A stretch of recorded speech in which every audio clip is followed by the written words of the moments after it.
Good evening, ladies and gentlemen. It is a privilege and an honor to have the distinguished, the unique, the always smiling, optimistic, truth to power writer, Carmela Monk Crawford. Carmela, welcome to the broadcast and thank you for helping us get this show on the road, even though you're playing a dual role as a guest and co-host. So happy to have you. Oh, yeah. I didn't even know you were talking about me. Nice to see you, Edward Woody Woods. I'm glad to be here today. We got a lot to talk about. We do have a lot to talk about. We're really excited about our upcoming campaign, Our Votes Matter. Our Votes Matter. And we want to kind of share that video with our audience so they can see what this is all about with regards to Our Votes Matter. Really excited about this opportunity to partner not just with Message Magazine, but Oakwood University through the Bradford Cleveland Brooks Leadership Center, run by Dr. Jesse Wilson, Breath of Life by Pastor W. Snell, and the Office of Regional Conference Ministries with Pastor Roger Bernard. So really excited about that, and we're going to go ahead and see if we can get this clip on the on the road with regards to this upcoming video. So really excited about showing that right now. Tired of the myth and the rhetoric that our vote doesn't matter. But do you realize that since January of 2025,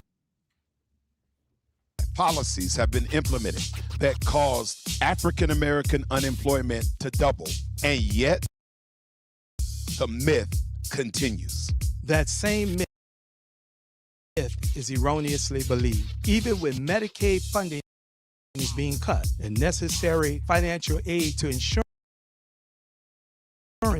are being rerouted to ICE agencies that operate without any oversight.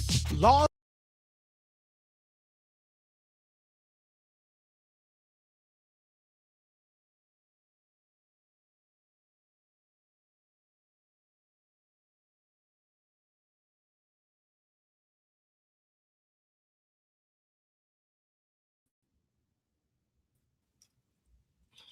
I think we have some technical difficulties taking place at this time, so we'll have to go back and show it a little Yeah. bit later. But we have two special guests with us, and we're really excited to have both Dr. Jesse Wilson and Dr. Barbara Williams Skinner to talk about why our votes matter.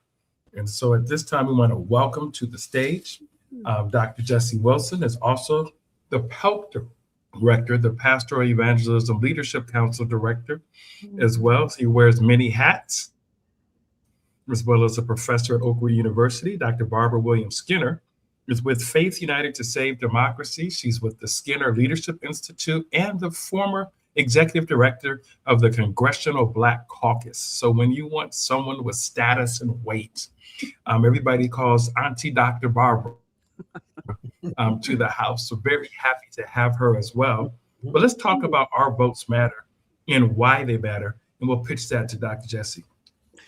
Yeah, I was excited when Woody, you called and pulled us together. Breath of Life, the Conscious Justice Council message was already in place, and the Office of Regional Conference Ministries. And I think what Roger, who's the director of the Office of Regional Conference Ministries, was getting at is that there's a whole lot at stake. I mean, you'd have to be deaf, dumb, and blind not to recognize how central the midterm elections are, but not just the midterm elections. We've got some local elections coming up next month, a runoff next month. But voting, I mean, we've got so much at stake: affordable housing, child care, Christian nationalism. You rattle the list off, and so this is not a time for us to sit it out, because voting is really the mechanism that allows normal people, regular people, to translate their passion into decisions and power. And there's been so much, it seems to me, to discourage our community from voting that we thought it would be good for us to marshal our collective resources and get everybody we can to the poll. Right. What would our world Absolutely. be like had we had that vote for the last 150 years in place and secured, right? Dr. Barbara Williams Skinner, what would our world be like differently? even today. Absolutely. Absolutely. You know, our vote matters because people matter. They matter to God. People are created in the image of God and they have the dignity. We have to uphold people's dignity and right to have their own conscience to select the leaders they want. That's what it means. It matters because when you have a scared grandmother who doesn't know whether her ID matters, or a young person who's voted for the first time and he doesn't know what questions to ask, or an immigrant family, if they don't know if they're going to be profiled, you know, the vote matter if people wouldn't be trying to stop it and steal it. So your votes matter. But I believe that Dr. Wilson just said it right. The votes matter because of Medicaid and prescription drugs, student loans, and the cost of childcare, housing costs, and energy prices. These are not as esoteric issues. These are like about your grocery bill, your doctor visit, your family budget. Can you put these pieces together? And not voting means you're voting against your own interests. That's what it means. It means you don't care who leads you. Absolutely. Mm-hmm. Dr. William Skinner. So we're coming to combine forces, and we always say that vote matters, and we try to get people to vote, and people try to sit out. And what about the young people? Doesn't my vote really count? You know, things are already in place, so why even bother voting? They're going to do what they want to do anyway. What do you say to the millennial or to the Gen Z person that questions why does it make a difference? It makes a difference because they wouldn't have student loans, where these votes were so narrow. Even during COVID, we wouldn't have gotten COVID care. We wouldn't have help for our Black colleges. Even jobs and justice is about the vote. So if you think about it, like most of those bills that are passed right now, the voting rights are under a severe attack.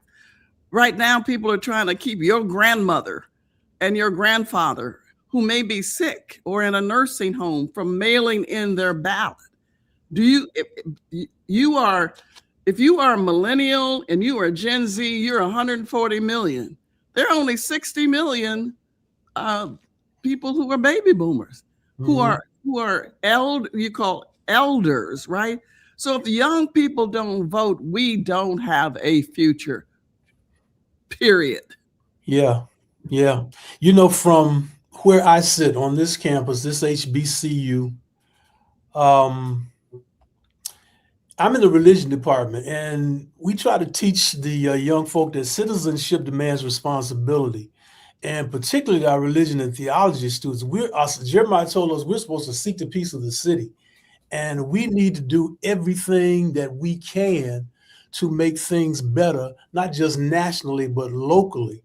I think that things have definitely changed. When I grew up in Memphis, Tennessee, one of the things I was proudest of when I was a little boy was my NAACP card. And they told us from day one, this is your responsibility. But the context has changed up until now.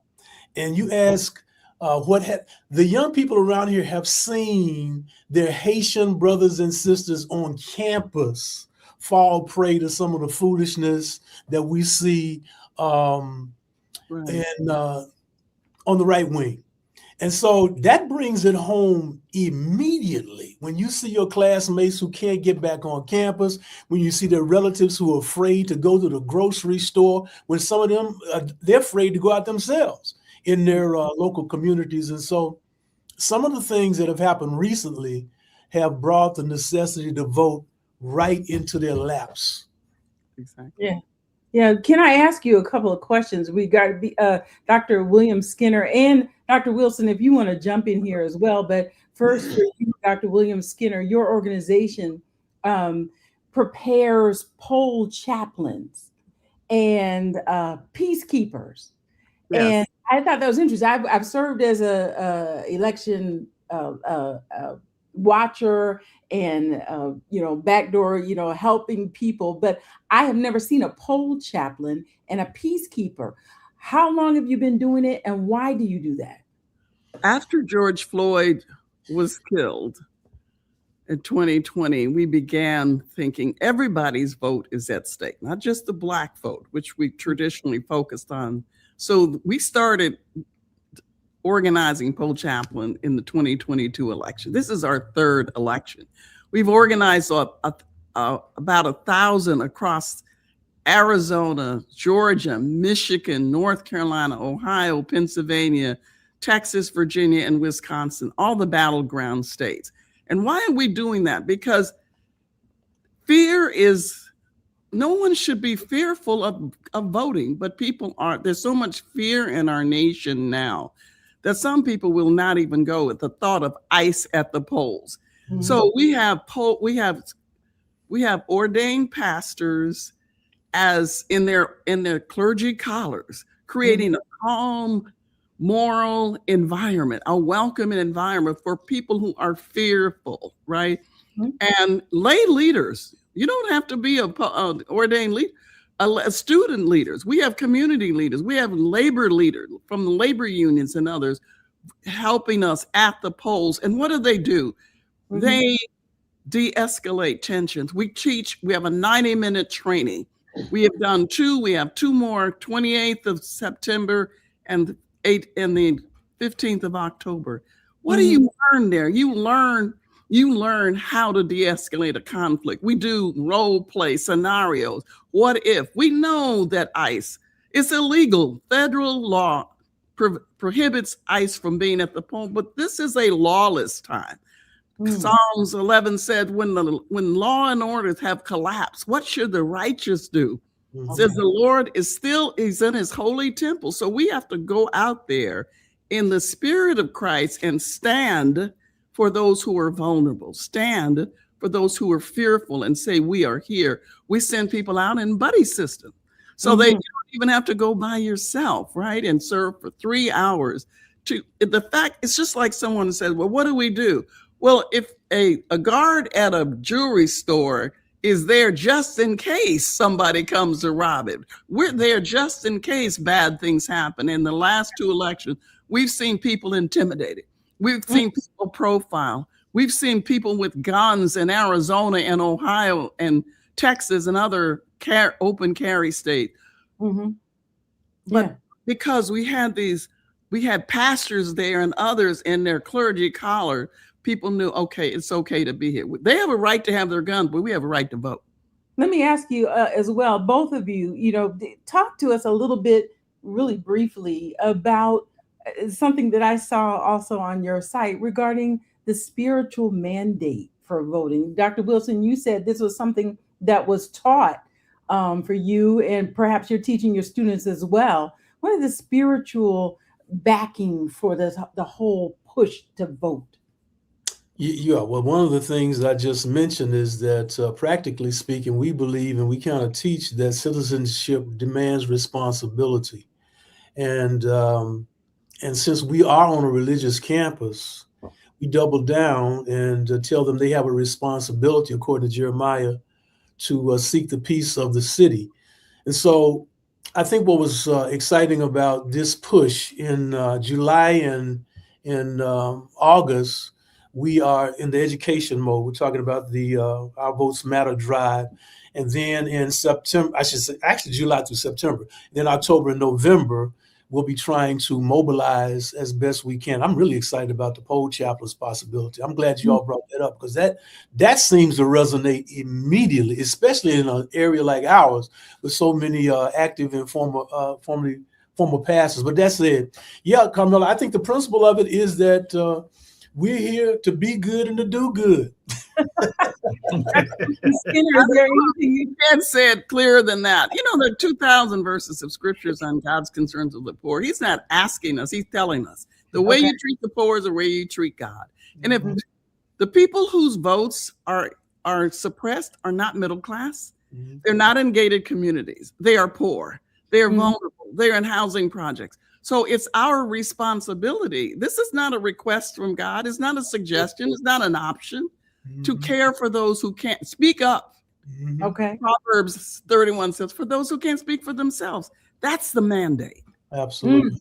Yeah. Let me ask you, I know that, there's so many things I'm going to ask, because I love the way you have these toolkits and what should I say? Not just language, but everything else to help people. Are you surprised about who is not registered?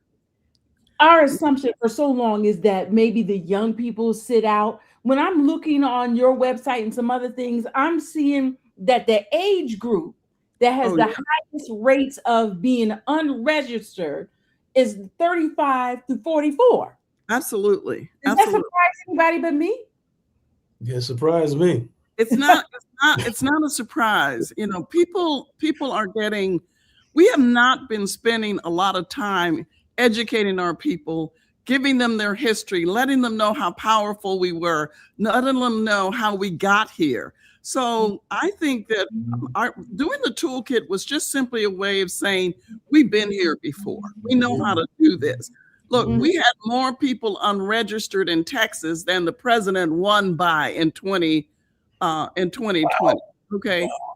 Okay. So, and in Michigan and in Pennsylvania, we can win the presidency, the governorship, the Senate, if we would just understand that God has empowered us as a people. We are not victims. We are victorious as a people. Acted. That's who we are. Yeah, I think that the obvious attempts to keep us from the polls with information overload, misinformation, the gerrymandering, all are just flooded with with so much information and misinformation that it's in an attempt to just make people numb to the prospect of a possible change. Is proof positive that this is the best season for us to marshal our forces and get people to the polls. What's your best strategy for pushing people to the polls that you can share with everybody tonight? What's your go-to that works? Arrive with 5.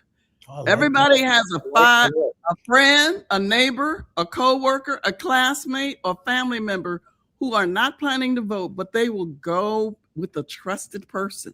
Everybody, 5 people. You can just, in fact, in the audience right now, you should be listing your 5. What's your family member? Some of your family members, some of my family members, as active as I am, may not be voting.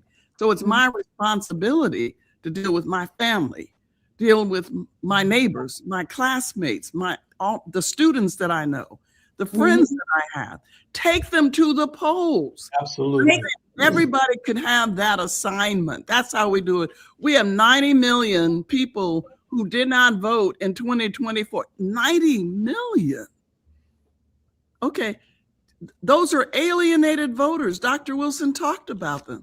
So we have got to help people to see the connection between their gas bill and their vote, their prescription drugs and their vote, their school loan and their vote. This is a family affair. This is a community affair. This is a church affair. This is our business because it's God's business. Absolutely. Love it. Love it. It makes it doable. It makes it tangible. It makes it approachable. If you can focus on 5. You might not be able to focus on 5 million, but you can focus on 5. Yeah, there's 5 people in my family, and I make sure we got our little printout of who's going to be on the ballot. Exactly. And the write-up on what their positions are and everything. We go as a unit. We go there, and I love it. And now is the time, and we're almost out of time with this segment, but now is the time to make sure that you're ready. Do not wait until it's too late to register, to find out that you've been purged. Do not wait until it's too late to find out that your ID is expired. Do not wait until it's too late to find out that your polling place has been moved or shut down. Get on it right now. Thank you all. Thank you so much. Absolutely. My pleasure. Want to remind you that's dignity for every voter, democracy for all. And if you want to be a poll chaplain or a peacekeeper, visit www.turnoutsunday.com. I repeat, www.turnoutsunday.com. And we can join forces with Faith United to save democracy. And Dr. Barbara, I just want to thank you for being so open for partnerships. I mean, you have really covered the waterfront across this country, and it's open to everyone, not just to targeted Absolutely. states. So I just Absolutely. want to thank you for being the statesperson that you are. Retiree means nothing because you are still on the battlefield, and we are very fortunate that you are able to join us tonight. We appreciate Yeah. you joining the Conscience and Justice Council in Maryland Thank you so much. God bless as a you. keynote speaker and workshop presenter. So we just Yeah. want to thank you and know that we have your back as we work together to save democracy in these great United States of America. We need And your before you leave, support. Dr. We need your support, and thank you for that. and Dr. Jesse Wilson, you know, what can I say? Ever since you were in the seminary, you are still true, true, true. Can't say that about all the seminarians, but we thank God for Dr. Jesse Wilson because he is still relevant, still funny, but always very candid and authentic. That is his superpower. And we appreciate him being with us again tonight. And we know you have other responsibilities, but once again, thank you. Our votes matter. Check out the toolkit. Go to cjcouncil.org. Click on Our Votes Matter. You can get the videos. You can get the how to work with vote411.org. We have a cheat sheet so you can register and verify people are able to vote. So please go to www.cjcouncil.org and you can get the voter toolkit, because we are collaborating with Dr. Barbara Williams Skinner to make sure that we can get poll chaplains and peacekeepers. It is not too late. Don't delay, but get involved in your community and make sure everybody knows our votes matter. Once again, thank you so much, Dr. Barbara Williams Skinner and Dr. Jesse Wilson Jr. Appreciate you and have a good day. Yes, sir. God Thank bless. you. Mhm.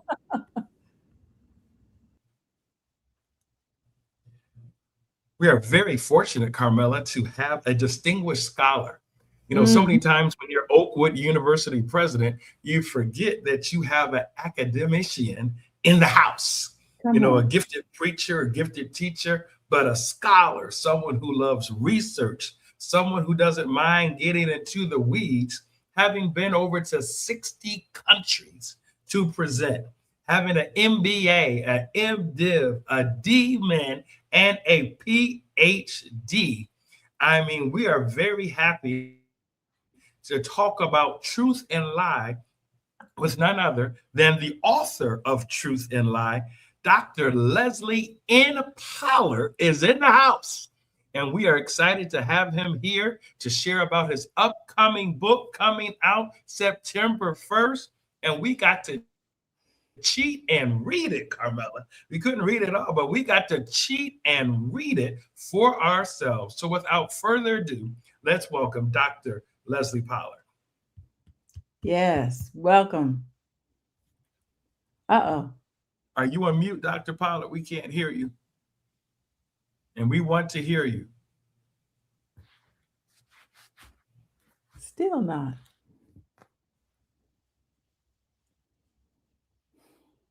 Let's check and make sure you have the right microphone source. Okay. Oh, there we go. Try it again. Okay. For the microphone, make sure you have the microphone that you're using on the headset. It might be a different microphone that's Hold on just 1 second. And if not, there I'll you take it go. off. Perfect. Got it? There you go. Got it? Okay. Got it. Okay. Thank you. Thank you. Well, it's a Well- pleasure to be here with you. Thank you for the invitation. Thank you very much. I'm excited about this topic and all the discoveries that I found. So thank you. Well, Dr. Pollard, why don't you go ahead and kick it off? You had a traumatic accident that kind of Oh spurred my. you Wow. to get this book written. And so, you know, Well, of course. you read Oh it my and you're like, goodness. whoa. Yeah, in 2025. So I had been doing the I'd run it. So I finished Oakwood June 30, 2025. I had set up an evangelistic meeting in Guam, right? So, but for about 4 years, 2 or 3 years before that, Carmela and Ed, I had been doing the research actually on the book. I had been actually thinking someone needs to address this in a scientific and systematic way. All of us have wonderful things and observations and insights, but to bring that all into one place and to try to get some perspective was what I was trying to do. But I just didn't have time. So on September 1st, coming up September 1st, 2025, I came back from Guam and I was driving down Snake Road. I wasn't feeling well, and they tell me that I blacked out and I hit an oak tree at 50 miles an hour. And some of you have seen the car, but it was in that 5 days in the hospital that I had a clarity that I didn't have in years. It was a clarity when you're lying in bed and you know that should have been, somebody should have been planning a funeral. And when the paramedic showed up, he said, we really didn't expect you to be alive, you know, from what was described. He said, we just didn't. We thought there's no way he's going to survive this. But with some soft tissue injuries, that's what I had, some soft tissue injuries, some jostling, you know, that's quite a bit of impact and that kind of thing. And it left me with a little bit of tinnitus, you know, in the ears where it's ringing a little bit. So now I say, Carmela, like when my wife says, you're not listening to me, I say, oh, I have a disability now.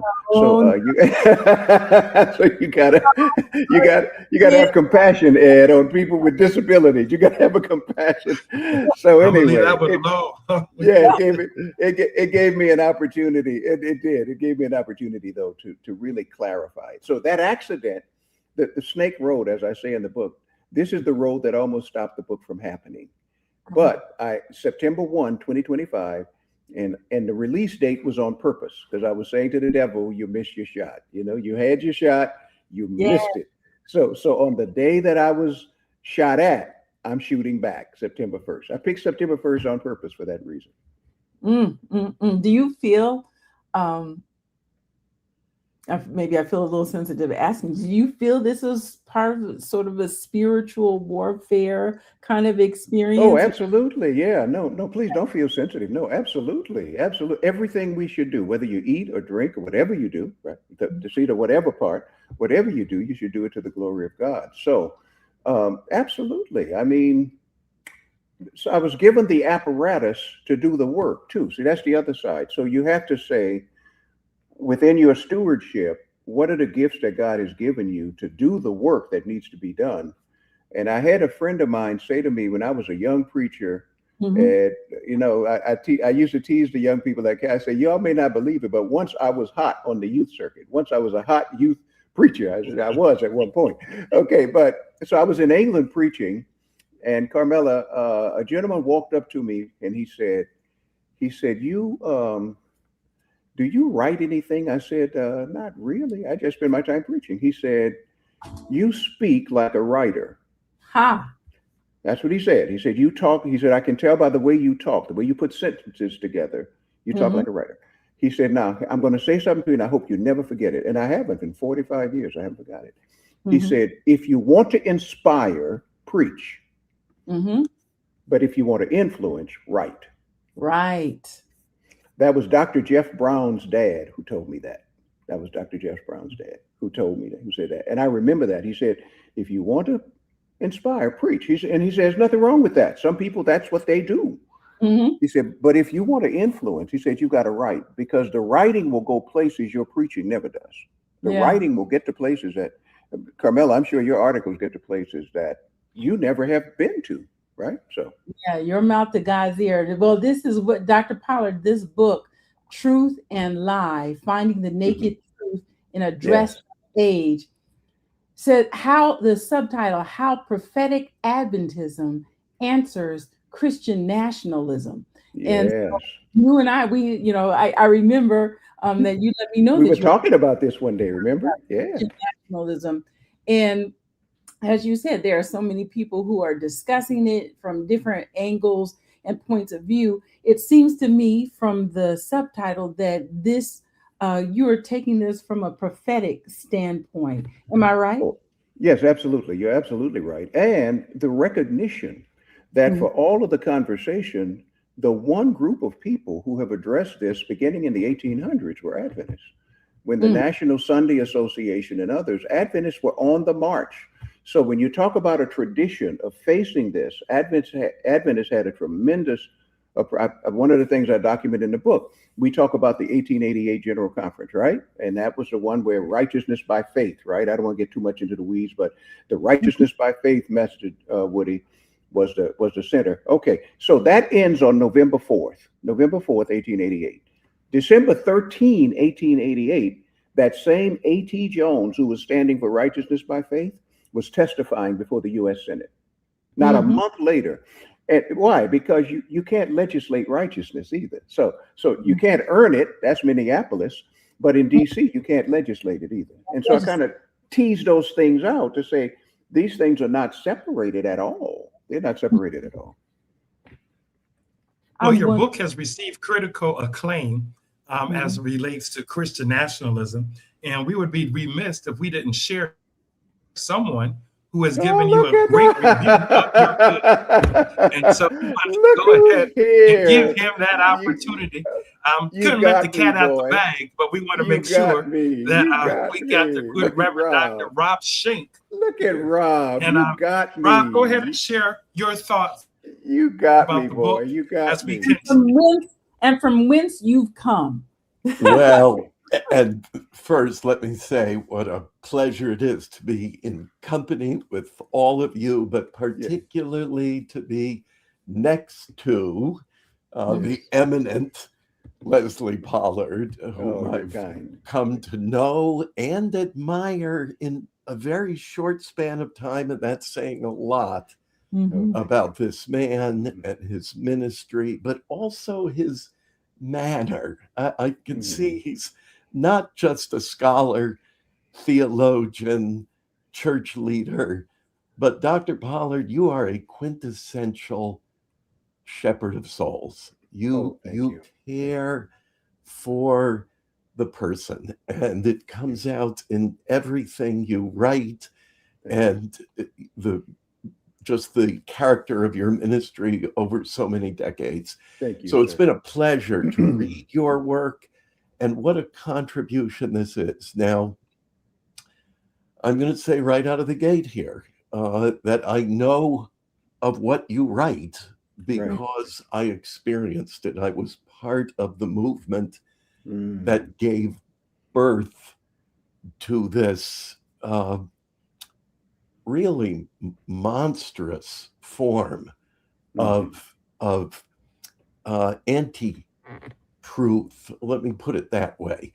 This is a distortion of the gospel. And in your work, what I have found so unique about your work, and I must tell you, I've read many volumes on the subject of Christian nationalism, coming from various different perspectives. What makes your work so unique is that it is born out of your personal passion and out of a story. I'm sure you talked about that before I was able to join. But you also give pastoral tools here. Yours is not simply a polemical treatment in terms of a theological discourse, although there's plenty of theology there and good theology. It's not simply a biblical treatise, though there is plenty of Bible there and good Bible there. But it's also very tender and human, and it gives pastors who have a different approach to this crisis, this problem. You know, you can't always be a prophet in the pulpit, though the prophetic is very important in the pulpit. But you can't always be a prophet. Sometimes you must be a shepherd, an empathetic helper, companion, as people make their spiritual journey and explore spiritual truth, and sometimes a healer, because eyes have to be opened and ears have to be opened to the truth. And you give pastors and church leaders the tools to do that. And may I say this, I'm not SDA. I have to Right, so right, sorry. right. Methodist. I'm a Methodist. Yeah, Right, no, Methodist, yeah. right. I will say this, and I'm going to say it at the convention in King of Prussia on September 17th when I keynote there. And I'm going to make this point that we all Christians need the witness of the Seventh-day Adventist Church because you set us straight on so many things, including, of course, which is the seventh day and which is the first day. And that's terribly important to know. So all that simply to say that the gift you have given goes beyond the borders of any particular fellowship of churches. Everyone can benefit from this, from Pentecostals to Presbyterians. And everyone in between will benefit greatly from your work.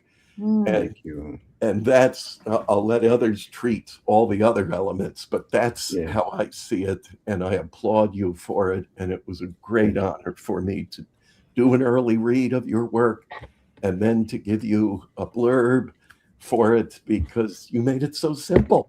I didn't have to invent anything. I just said it like it was. So congratulations on the release of your Thank volume. you, sir. Dr. Thank Shannon, you. can I ask you, and thank you for this. This feels like an episode of This Is Your Life, does it not? I would really, I would be, because I saw somewhere where you said, you know, I've repented of this idea, and I'm listening to you react and respond to what Dr. Pollard has written, and I'm wondering what, from your perspective, was persuasive, the most compellingly persuasive, because I hear you say it was just as much the manner, the sensitivity with which he covered it. And I'm wondering if there's also a substantive idea that caught your eye. Well, it would be hard for me to say because I think my experience has been that people who are trapped by this deception they have different needs. There are some for which this is an emotional bond. They have found belonging in this movement. They have found certitude. People saying this is the way it is, and Dr. Pollard, you unravel that in a very keen and precise way, but at the same time, sometimes this is just a matter of what I call discipleship misformation. That they are disformed, if you will. It's a lack of proper discipling, proper instruction. There's error there, and you correct that. So I think what Dr. Pollard has done here is really given us something of a multi-lens. When we talk about a hermeneutic, and of course, not everybody is familiar, I often say hermeneutic. Right. But a hermeneutic is the key to interpreting the meaning of something, the key that we use. And you've given us good keys for unlocking both truth and deception. And these are tools that we can use as spiritual caregivers ourselves, as disciple makers, as evangelists, as teachers of biblical truth and prophecy and all of it. So I can't really, I feel rather frustrated because I'd like to say there's one thing, but it's not. It's the totality of it, which is the reason I would tell anyone who buys your book, get serious about finishing it. Read the whole thing because you'll miss so much if you don't. I didn't mean to back you in a corner, and truly, Dr. Pollard, you say that in the book, don't try to skip to the end. kind of you want to take a moment right now and sort of to give us a without a spoiler. I don't know. Mhm. Hope that you have spoilers. I don't know, but give us what is the lie that went around the world to put Oh you? boy. Oh boy. Well, the lie is, I want to say two things. I want to say, first of all, I thank my dear friend, Dr. Schenk. I thank him as a talking partner when I was first bringing these ideas all into one space. And William Talaferro, who brought us together, Talaferro, who was my classmate back in Oakwood, back in the 70s. Um, Part of the one book that has been influential in my life has been a book by a psychologist named Jonathan Haidt. And Jonathan wrote a book called Why Good People Are Divided by Politics and Religion, right? Um, and I forgot the first title of the book, and I quoted many times in the book. But what he basically shows is that one of the great weaknesses of approaching people on this topic is we seek to win the argument rather than win the person. And so a part of what I was trying to do was to win the person. You can win the argument and lose the person, right? You can win the argument and lose the person. So that's where the tenderness comes in. The second is this delusion conflates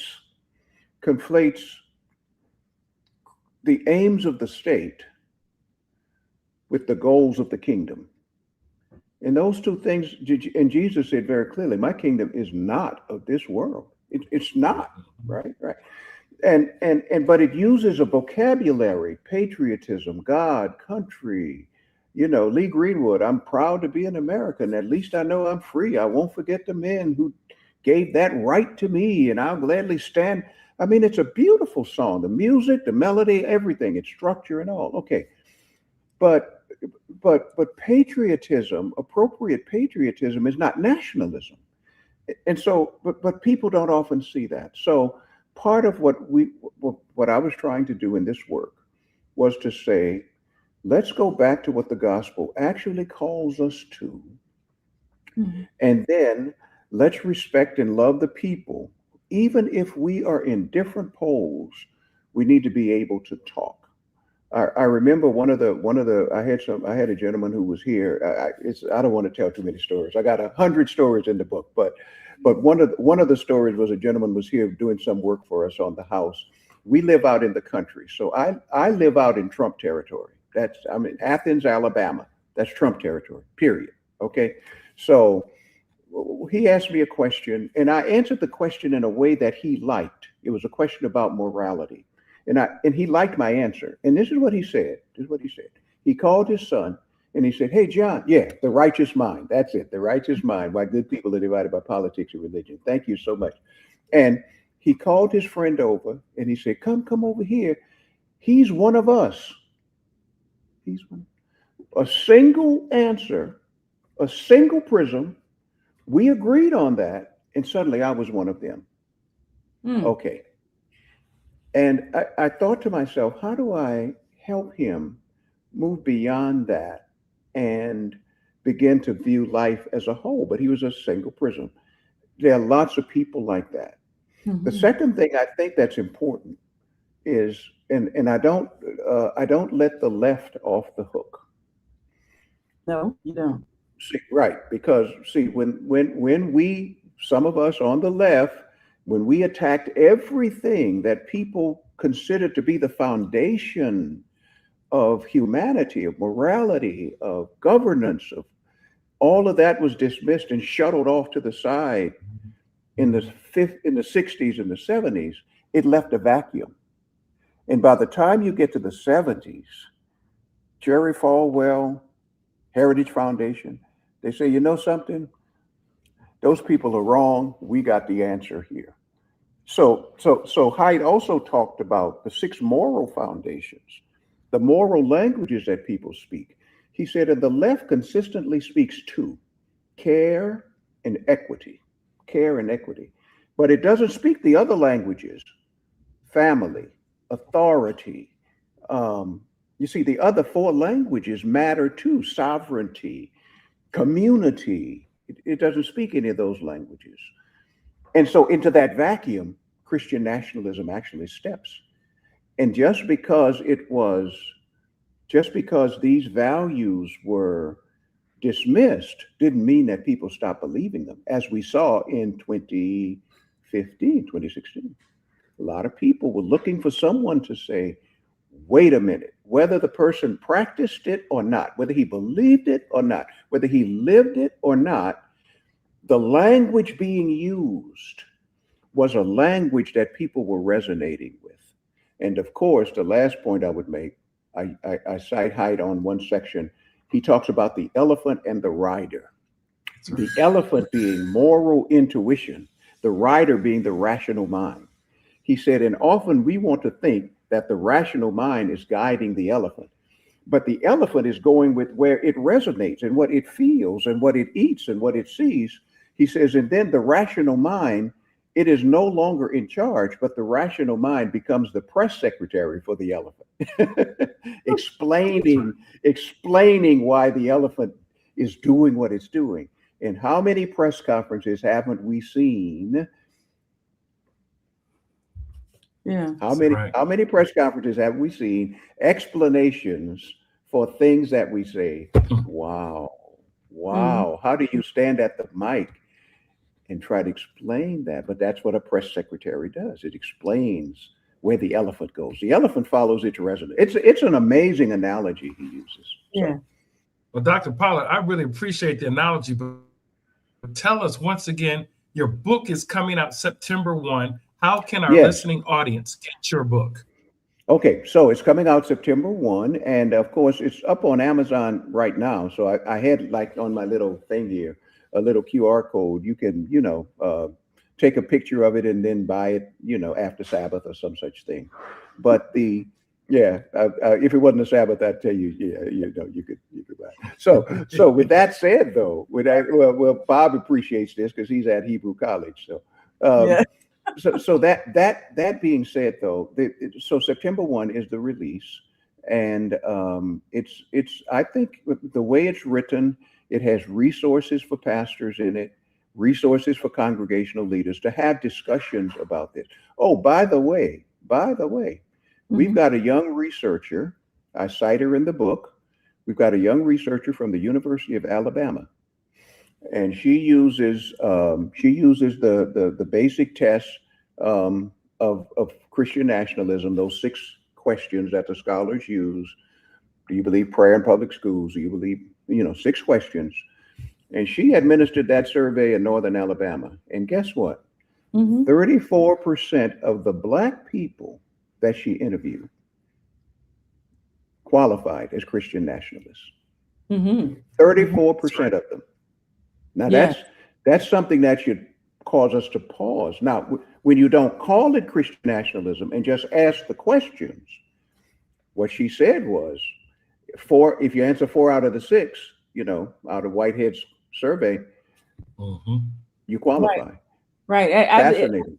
That myself at churches, because most people say, what's wrong with wanting to live in a country where people believe the same thing you do, that you're not having an influx of other people who are bringing in different values, different ideas? What's so wrong with that? What's wrong with prayer in schools? Yes, we're a Christian nation. Yes, the founders. There's a lot of people, including the people that I understand, get run over by Christian nationalism, kind of adhere to some of the ideas.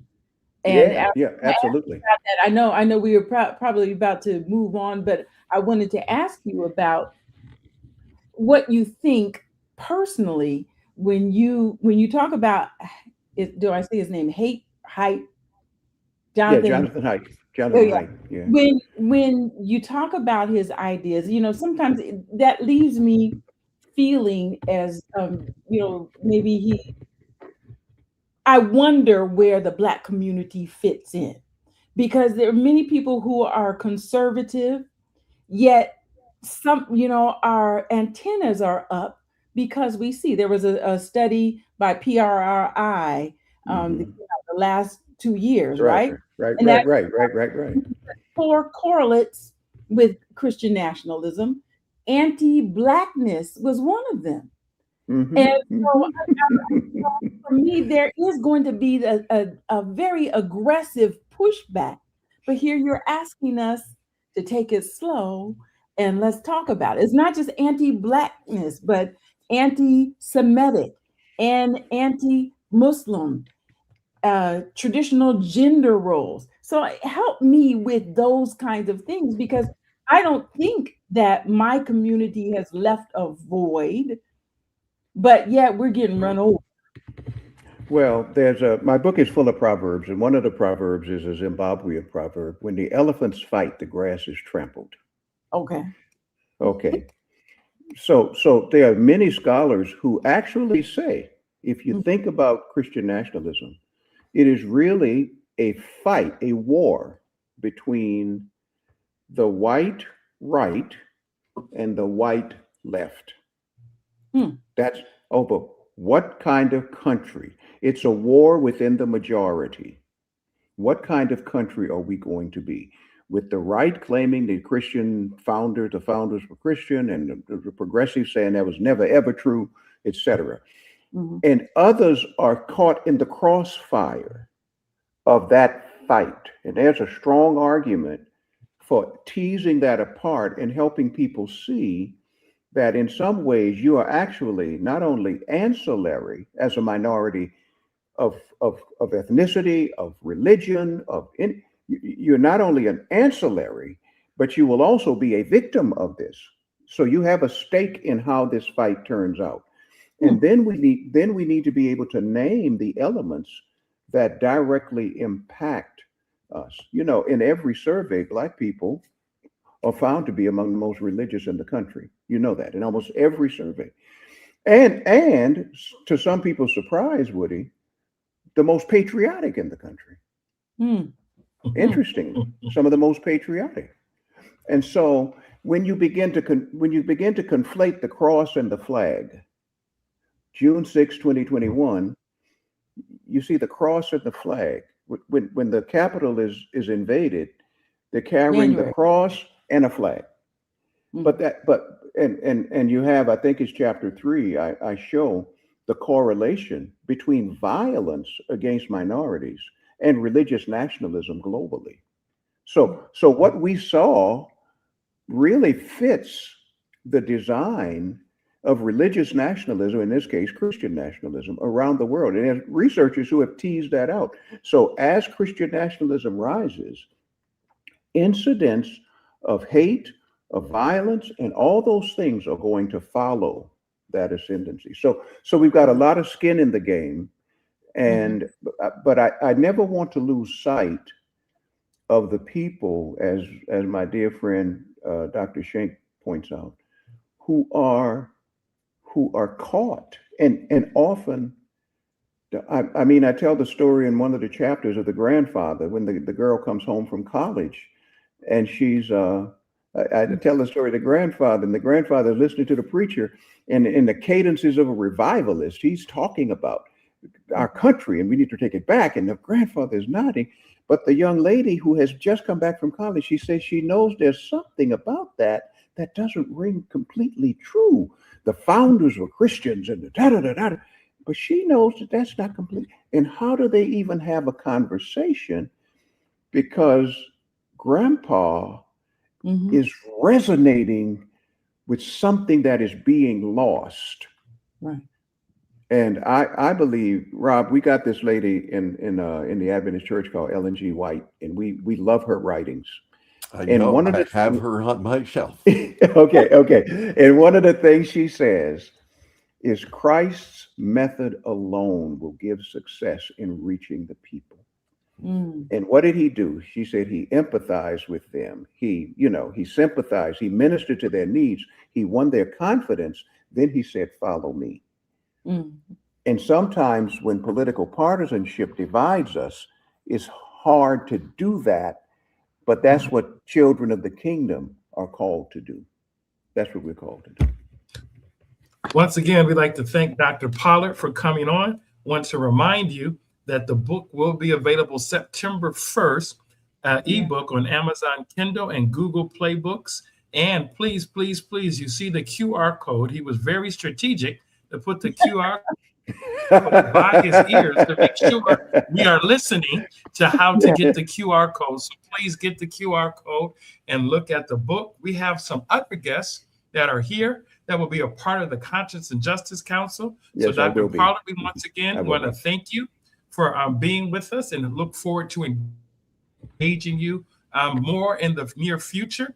And Dr. Thank Shink, you. since you'll be one of our featured speakers at CJC, we're going to ask that you remain with us. Thank you so much, Dr. Okay. Pollard. Thank you, sir. And remember, the book is also in Spanish because we need Yes, to reach sir. as many communities Spanish. as we can. Thank you. All right. All right. Thank you, everyone. Bye-bye. Thank you. Okay, in addition to Dr. Shink, we also have Jody Dodd, two of our presenters that will be at the Conscience and Justice Council convention with the theme Religious Freedom and Democracy, Fractured, Fragile, or Firm.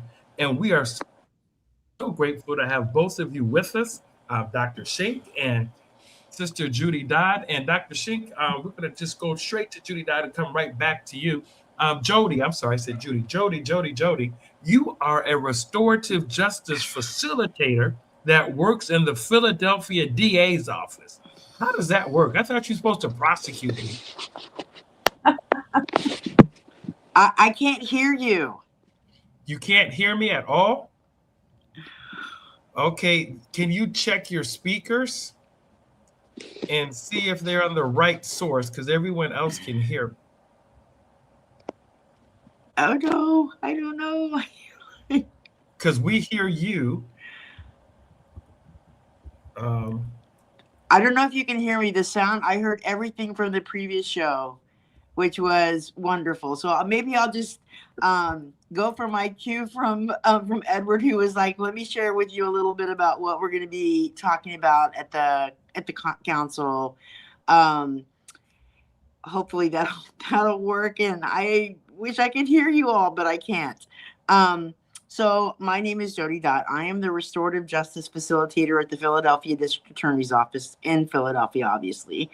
And I am going to be working with Reverend Donna Jones at the conference, who is the community-based restorative cities coordinator of all the restorative justice work. And we're going to share with everyone, how does this work, where you're going to take cases out of the criminal system and move them back to the community and have the community take people through a restorative justice process where the goal is, instead of a crime punishment, it's a harm healing. That the focus is on, how do you repair harms? How do people heal together? How do you create reconciliation? And I'm very excited to tell you that I've been doing this now for 8 years, and I have had cases with people that are charged with aggravated assault and robbery and attempt murder, and have had people go through that process together and have had just tremendous outcomes with it. So I'm really looking forward to sharing with all of you, because I think I'm really excited about this conference, because I don't often get to talk about the spiritual element and component of the work that we're doing, but it is very much it's a work of spiritual work as well. So I'm delighted to be able to share that with folks, and I look forward to being there. And I don't know if you have questions, because I can't hear you.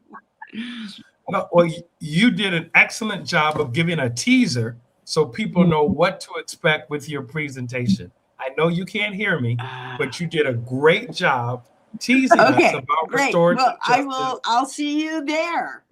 All right. Thank you so much. Take care. Bye. And Dr. Shink, go ahead and tell us a little bit about your keynote. You teased us a little bit, but we'll let you finish and let you go on your merry way. We appreciate the bonus time you provided us this evening. My pleasure. And I'm going to be looking to get into Jody's session, because that's some rich material and very practical. As far as my keynote address, talk, it will be really more of a sharing of my heart and my experience. As I mentioned, You know, at this season of life, I'm in my own reformation Mm. in a spiritual sense because I spent 3 decades in a place I wished I hadn't spent time in, and that is the extreme religious right. In fact, the very movement that has spawned Christian nationalism as an erroneous false gospel, is what I'll call it. But because I know the internal workings of that, including all the principal personalities, all the primary actors in that space, I know them personally. I worked shoulder to shoulder with them. Some are new. They've emerged since I left the movement a dozen years ago, but most are still there. And my talk will be a wild ride. I must prepare everyone because it will be quite a roller coaster because I'll be giving the worst of it, and it's worse than anyone could imagine. In fact, I'll be bringing a particular show and tell that I guarantee will have the room aghast and agape. Hard to believe that it's real, but you will see the real thing in my hands, and it will tell you just how false a gospel this Christian nationalist apostasy. I'm sorry that I can't be more guarded in my language. Some people choose to call it a heresy. I call it an abandonment of the true gospel. Wow. And I will demonstrate it with something in my hands I can show you in 3 dimensions. But I will also tell you the best of the story. And that is how people like myself and others are finding freedom and truth again. But there's another element to this, and that is that within the Christian nationalist movement more broadly, you will often find some of the best people and some of the worst people embodied in the same person at the same time in the same moment. And I'll talk a little bit about that too, so that we don't have a 2-dimensional view of this crisis, but a 3-dimensional view. And with the help of people like Jody and Dr. Pollard and so many of your other esteemed speakers and presenters, we'll be able to tackle this thing. And with God's help, we will return to a faithful gospel. And so don't think I'll be Debbie Downer at the table. I'll leave you elevated. I can't. With hope. Do we have the time, the date and time? This is at the Council of Justice. This is during the convention. Dr. Sheik will be speaking on Thursday at 8:00 p.m. And for those of you who want to get the schedule, I want to encourage you to go ahead and register for the convention. But if you go to this website and you click on additional information, you will see the agenda of when all of the speakers, I repeat, all of the speakers will be speaking right there on the convention website. And we are so looking forward to Dr. Shink, and he has graciously extended his time. He's going to be with us not just on Thursday, but also on Friday to engage with the information, but also to talk and get to know. He is a delightful human being, very warm. He invited me to be his brother right away. And so we are brothers, not just brothers in Christ, but brothers because of his character, his kindness, his warmness, and his willing to be open and transparent about his story. So Dr. Shink, we look forward to seeing you. Thank you so much for being with us this evening. And guess what, folks? You can hear in person. And guess what? He's bringing a book. He's bringing a book. So you can get his book as well. If you come to the Conscience and Justice Council Convention, once again, want to encourage you to register. And here's the website to register. The early registration rate ends on this coming Friday, September 4th. Dr. Shink, thank you so much. Appreciate you being here. Look forward to seeing you and hearing you. at the Thank convention. you for the honor of the invitation and to be in your good company tonight. Good night. Thank you. See you soon. And now we are also happy to bring to the stage. I call her Esquire because I'm so proud of her. And Yeah. she is like an adopted niece, but she is a brilliant writer, a brilliant editor. She was outstanding as one of the members of our policies and procedures. She probably doesn't think I remember that, of our Bethel Community Seventh day Adventist Church. She is an attorney in her own right and a Mhm. wonderful writer who has her own blog. We like to welcome the movement lawyer herself, no stranger to CJC Conversations, Nia Langley. Thank you. I'm going to say formally for the purpose of the stream, thank you, Elder Woods, for the introduction and everybody who's been here on camera and before. It's good to be in your company this evening. Also happy to share that my sister, Aaliyah Langley, and I will be, among other things, co-presenting together on the subject of election issues that impact millennials. I need to start out by saying to remind or inform people that millennials are ages 30 to 45. Often people talk about millennials as if we're Gen Z, and while we love them, we are not them.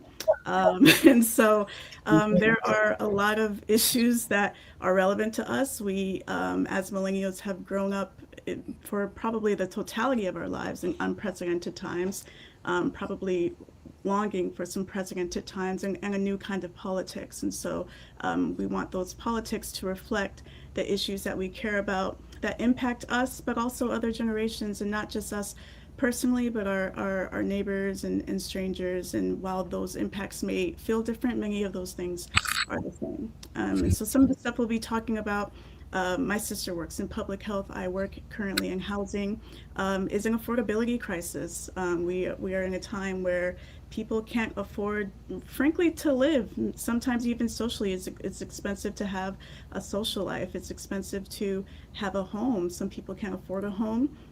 We had parents and grandparents who could afford homes, and many millennials are not in that situation. They are renting, sometimes in apartments, oftentimes with roommates, because that's what's accessible to them.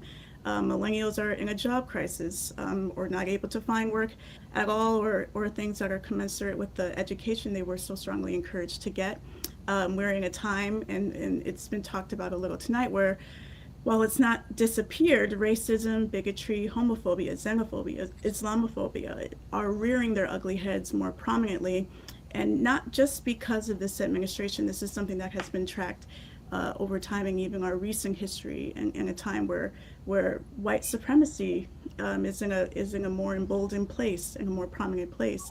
And we're dealing with that. We're dealing with the legislation against our voting rights, our civil rights, our human rights. We're seeing our immigrant neighbors, namely, but not only our Latina brothers and sisters and family and friends and strangers being ripped out of the streets, out of their homes, out of their places of worship, out of their jobs, and placed in cages, sent to countries that they do not know well or at all. We are seeing before our eyes, on our phones, online, on the news, what organizations, legal bodies, and experts have deemed a genocide, and yet we can't call a thing without fear of retribution or being accused of having hate for ourselves. And so voting rights are being stripped, things are happening here and abroad. And what does that mean when you're also trying to have a life and trying to build a life, and all of these things are happening? There's information fatigue. What does it mean to vote? What does it mean to engage civically, and to hope that the politicians that you vote for, the politicians who are trying to solicit your support, will they actually be working for you? And so that's the conversation we hope to have. How do we engage with voting? Is it just voting your morals? Is it a form of harm reduction?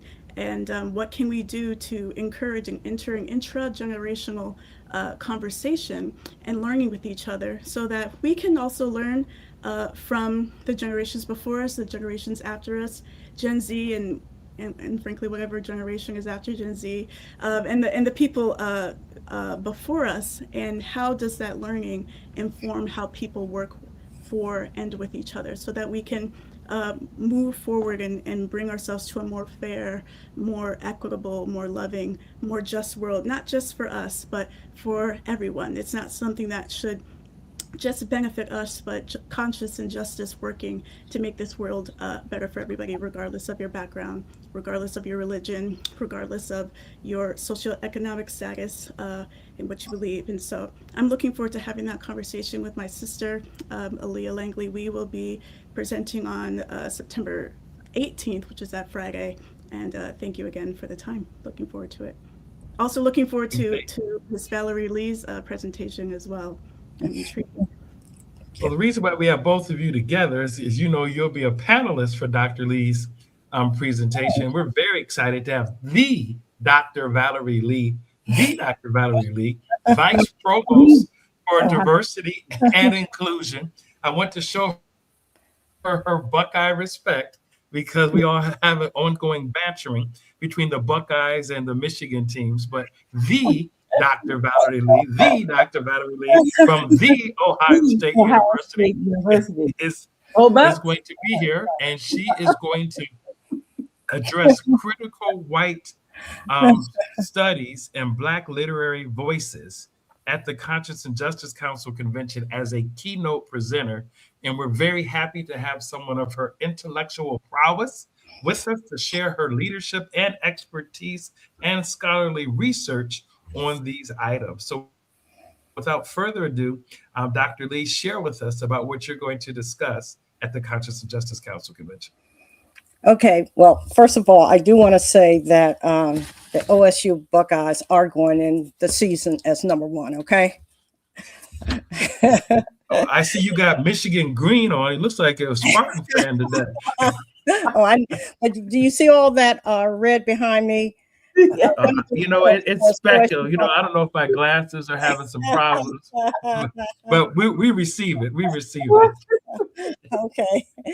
Well, I'm planning to discuss how a lack of understanding of certain scholarly studies and certain intellectual traditions has led to a profound loss of DEI initiatives, for one thing.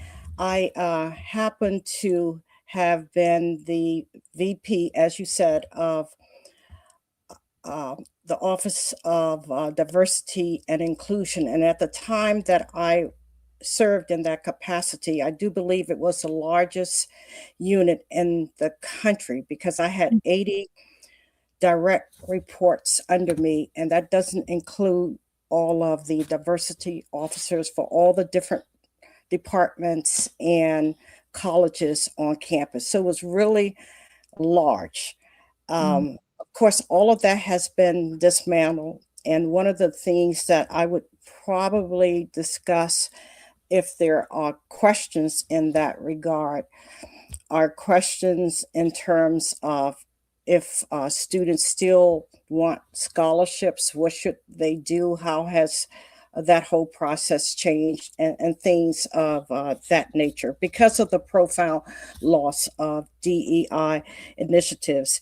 And also what I will be discussing, given that I'm going to be talking about critical white studies and its relationship to African American writers, I will be discussing this devastating erasure of American history that I think these narratives try to deal with, and also the ever increasing whitening of Western Christianity, because I know that will connect with some of the material that other speakers will be talking about.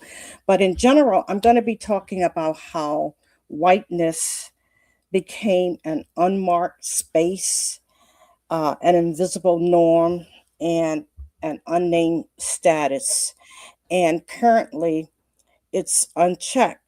And there have been really grave political, social, and religious consequences. So we have had 250 years really of normalizing whiteness. And so I will be talking about that. And I want to, I'll probably begin with the question of how is it that there has been so much opposition to critical race theory, CRT, and that's a movement that has been led by African American scholars, whereas its sisterly companion, critical white studies, has largely escaped the same opposition.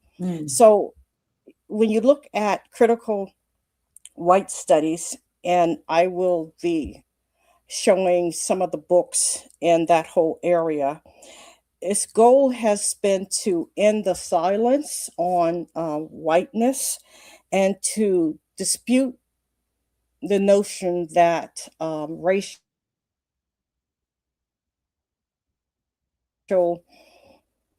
color.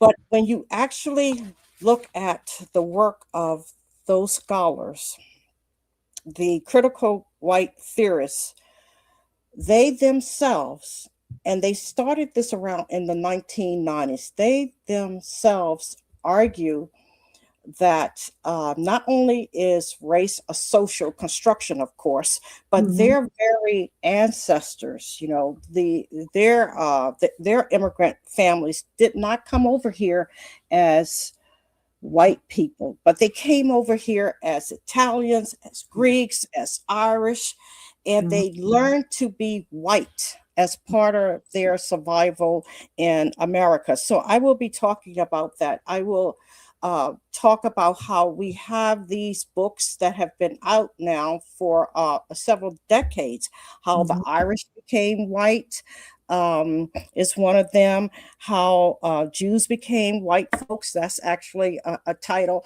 and on and on. These books on the invention of the white race. So critical white study scholars have discussed also why it is so hard for white people to talk about racism. So you have this book by a white author called White Fragility, and it talks about why it's so difficult for whites to even have a conversation about whiteness. And that book came out because, of course, as we were teaching about slavery and everything, people started complaining, how do you think little white kids feel in a classroom? They feel guilty or embarrassed. You know, they don't think about how the Black children feel with all of that. So you have that particular movement going on. And at the same time, you have the critical white studies movement going on and its sister field, critical race studies. You have these African American voices, and that's what I really like to talk about because at heart, I'm a professor of literature. And so you have these African American voices who have written so much about race in America. They've written so much in their own writings to keep at bay this swelling tide against Blackness and against immigrants and the substitution of this white God for the God of our weary years. So I'm going to start my presentation when I get to the literature part with slave narratives. And I know that some people say, why can't Black people forget about slavery? You know, slavery is over. Why are you going back to slavery? Well, of course, I need to go back to slave narratives because actually we have been enslaved for more years than we have been free. And so this idea that we should just forget about it, no one told the Israelites that. God constantly told them to remember when you were in slavery, remember. But when it comes to African Americans, we hear people telling us all the time, get over slavery, it's over with. But I'm going to go back to slavery, and I want to just deal with one particular slave narrative. And this one was by a woman called Harriet Jacobson. She wrote it under the pseudonym of Linda Brent, because of course, if you're escaping slavery, you can't use your real name. That has become, that particular slave narrative has become as popular as Frederick Douglass's one, believe it or not. And I want to start with that one because that is one that clearly shows that there were different versions of Christianity, because this particular slave woman is caught between which of two influential Christian men will be her rapist. So it's very much a really good autobiography in terms of understanding so much about race in America. And then I'm going to move into what I would call the neo-slave narratives, because Black writers have never stopped writing about slavery because they feel that we are still enslaved in so many ways. So you have all of these 20th and 21st century neo-slave narratives that deal with all of these issues on America and democracy and what freedom means. And I'm going to focus especially on Toni Morrison. And I'm going to focus especially on Toni Morrison because she has won every last literary award there is, the Pulitzer Prize, the National Book Award, and of course, Nobel Prize for Literature. And also, because we are in America 250 in my state, in Ohio, we are celebrating Toni Morrison all year long. So when you go to the public libraries and community centers and everything, there are things on Toni Morrison because she's someone who has written about America and what's going on in America. Her books start in the 1600s and they go straight into the 1990s, and she's done everything, essays on Clarence Thomas and her predictions of how he would act on the Supreme Court, all of which have become true. O.J. Simpson, she's just written on so many different things in terms of her essays. And the other thing about Toni Morrison that I really like is that she has this statement that I'm going to kind of center my presentation around, where she says that definitions belong to the definers and not the defined. And that is a very powerful statement because it lets you know how it is that we are still underdogs in so many different ways. So I'm going to be talking mostly from what has happened in the academic arena in universities, because the hard right has really done a lot of damage to universities. And so I'll be talking about that.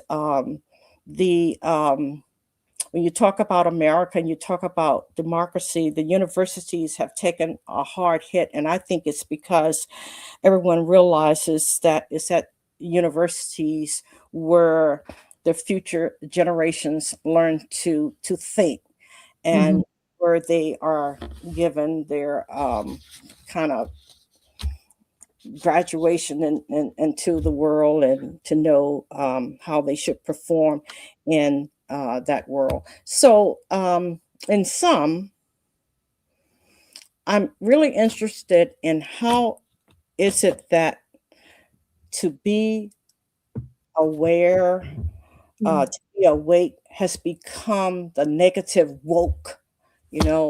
Going back to what Toni Morrison said, who's in charge of all of these definitions? And that's pretty much what it will be about. I'll talk about different writers and what they have said in terms of their predictions of what America would be, and what they have to teach us how to navigate what are really difficult times. I think we truly are living in a time when that certainly Martin Luther King Jr. would call the fierce urgency of now.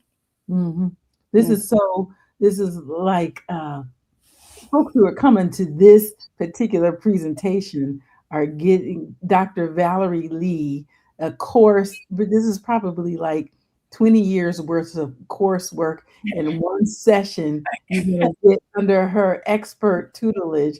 I can't wait to hear all of this. Let's see. This is going to be good. And I'm there at that one. Am I not, Woody? Yes, you are. This is you are there. We are very grateful that Message Magazine, Carmela Monk Crawford, the editor, will be sponsoring this session.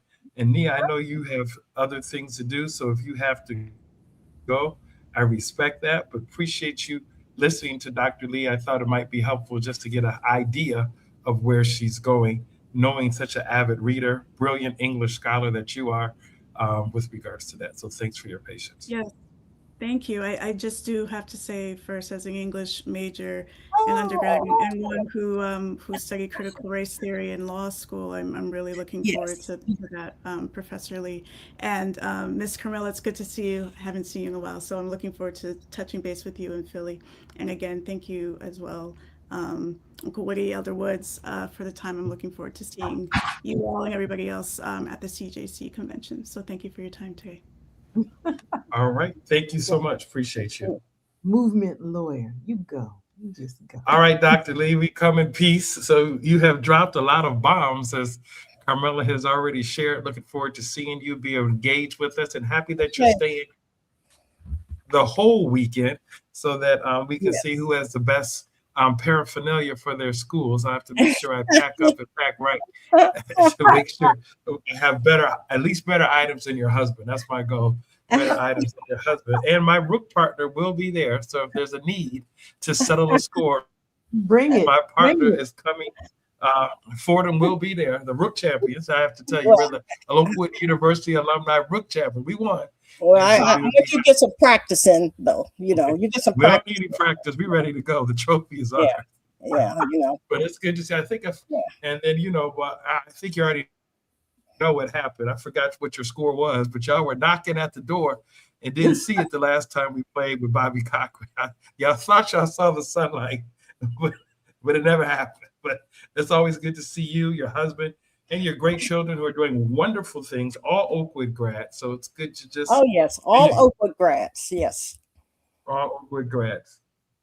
All right, well, thank you again for joining us. Okay. And now we'll transition to someone else. Look forward to seeing you once again, ladies and gentlemen. If you want to come to the Conscience and Justice Council Convention to hear these dynamic speakers, here's how you can register. We have something for millennials, Gen Z, baby boomers, Gen X, silent generation, and of course the book. Let's talk about the book. Sister Locking Discourse will be available. This is a session where we're getting books from our presenters on sale. So come loaded with some money or your Zelle or your Cash App to get the books from our various authors who will be joining us at the convention. Thank you so much, Dr. Lee. Thank you. All right. I can't wait. Right. We have two more distinguished guests. Here they are. The doctors are in the house from the Seattle, Washington. That's right. Dr. Ron Ruthruff and Dr. Paul Hord are going to do our pre-convention symposium, And I want to let the cat out the bag, but you know what? I'm going to let them do it, Carmela, because I had the privilege of seeing them at the Christian Community Development Association in Grand Rapids, Michigan. I was just blown away by the presentation that said, you know what? We have to have this at the Conscience and Justice Council. So without further ado, Ron and Paul, take it away. Tell us what you're going to talk about and what we're going to get from it. Well, thank you so much for having us for this short conversation. How about if I start by telling you a little bit of the background and Paul can tell you what we want to do in the workshop. How does that sound, Paul? Sounds good to me. Take it away, Ron. So a few years back, I got a very interesting invitation to a Wabash Fellowship. And it happened, I happened to say, boy, I would really like to have that conversation. And it literally was a call for white professors that were interested in doing anti-racism work. A little bit about me. I worked with kids on the street for 30 years before I became an academic. I like to tell people I'm sort of an accidental academic or an irreverent reverend, whichever you would prefer. But that being said, the issue of race and justice was always very interesting to me. And I thought the Academy could learn a few things. And I was really excited to make application. Well, unbeknownst to me, Dr. Hord made application as well. He's in the psychology department. I'm in the theology department at the graduate school. And we both were accepted in this fellowship where we spent a year in conversation about anti-racism postures for white folk, which was a very, very interesting conversation. But that led us to me writing an article in a magazine out here called Christ in Cascadia, where I began to ask, why do white liberals present such a what I would say ideologically anti-racist posture, but they don't embody very much anti-racist action? Okay. And that led to Paul and I beginning to have a conversation, and we're given an opportunity to do some grant research, to receive a grant and do some research around the Pacific Northwest, especially among liberals who identified as anti-racist. And boy, we just found out a lot of good things and just dug deep into sort of the theological and psychological lenses that really limited us as people of faith from entering into anti-racist action. So all that research began to form a workshop that we did at CCDA last year that was really well received. And to be quite candid, it's two white men trying to figure out why white people who articulate verbally the right things are limited in their anti-racist action. So Paul, tell them what we're going to do at the workshop. Yeah, thanks for the setup. So I'm actually a mental health counselor by trade. So Ron brings the theology, and I bring more of the kind of psychological mental health perspective. And so a lot of what we've been trying to do in our work together is then bring those together to say, how can they complement one another? So our first part that we really try to take apart is to tease out what Ron just described. So the title of our talk is From Aspirations to Actions, and sort of trying to interrogate, there can be lots and lots of high-minded aspirations, and yet then continued problematic structures in both on an individual level, on a systemic level. And we're specifically looking at our hometown, looking at Seattle, looking at the organizations we've been a part of, and the struggles we personally have absolutely been a problem when we've contributed to. And so what we do in this workshop is I take a little bit in the beginning to set up psychologically, what are some of the frameworks that are happening when we want to interrogate the way white body supremacy and whiteness is at work within these structures, and then within the individual bodies and the people, starting with stories from ourselves, from our lived experience. And then Ron takes some of the stuff that I'm going to kind of lay the foundation on around on kind of a psychological basis of what's happening affectively, somatically, and also sociologically. And Ron starts locating that within history and theologically. Where do we see some of these different systems working together, and sometimes beautiful ideas that get taken over by unconscious processes and utilized to reinforce oppression and reinforce a whole lot of really problematic ideas. And so we then try to, and part of the one things I'm really excited about is in our time here, we have sort of the luxury of time to be able to not only identify some of these barriers, but then begin to move into, okay, so what are some ways that we can start cultivating what Ron calls a community of credibility? Where instead of just, because sometimes work around anti-racism or around awareness becomes focused on this idea of competence, how to, like, as a counselor, we're often told we need to be competent to work with different types of individuals. And that misses the deeply relational aspect of what we're asking people to do. And what we've found in our own personal lives has been so essential, in that it's not just what have I read. That's important to read. It's important to study, and it's important to do that. Absolutely. But it's also, how does that get lived out in my relationships? How does that get lived out in my day-to-day life? How is that lived out in the structures that I both build, but then that I maintain, and then that I contribute to? And so those are some areas that we're going to riff off with each other. And the idea of the workshop is not just for us to be talking at a whole bunch of people, but also for this to be kind of a dynamic interaction where we can work together to start dreaming new ways of belonging, new ways of coming together, so that we're not reproducing the existing structures that have caused so much harm for so long. Ron, anything you'd want to add to that? Just that I want to continue to communicate that we really hope this becomes a conversation that we can have with people who can literally talk of their experience of what has added to a credible organization doing anti-racist work, or what adds to the credibility of an individual who wants to become anti-racist. I feel like there's going to be a whole bunch of nuggets, gold nuggets in that room.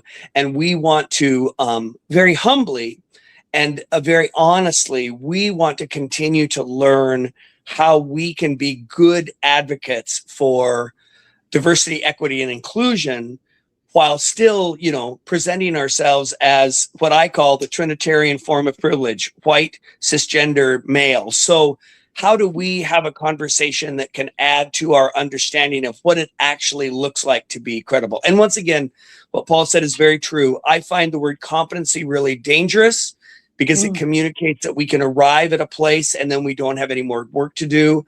I think credibility and the relational dynamic of credibility speaks to the ongoing work of continuing to unlearn the ways of the dominant culture and to relearn ways of engagement that doesn't sit doesn't continue to promote the dynamics of power and exclusion. Boy, that sounds so interesting. I can't wait to see that one either. These are all good. These are all good. I can't wait to see how this plays out. Do you think that I, as a Black woman, would be able to, in any way, speak to the dynamic that you're talking about? I mean, do you think your workshop will, I guess, kind of cover that? Well, I hope the workshop would do two things. I hope the workshop would affirm in the mouths of two white men that you ain't crazy, and two, I hope that it would give you a platform to say, if you were doing this work in my community, this is what I would need to see from white people for this work to feel authentic. So my hope is not only that we say you ain't crazy, but my hope is that you contribute to, this is what credibility would look like in my organization. And this is where I've seen the dynamics of anti-racism fall short, or the dynamics of inclusion to be more aspirational than action oriented. So we're not hoping for a download of information from two, professors on the left coast. What we're really hoping for is a conversation where we can all grow in our awareness of how whiteness and the dynamic of whiteness invades every space, and it really, really causes everybody to miss what's best in a community. And then two, what we hope is that you all can teach us, and that in a workshop that we're all, there's a dynamic going on. There's a dynamic process in which we're all learning from each other. All right. Thank you so much. When you hear wokeism, I'm sure you've heard that quite a bit. How do you address that? Because we're hearing it more and more and more and more. Every time they want to shoot down woke, they come up with wokeism, and not wokeism, wokeism. Yeah. How do you address that?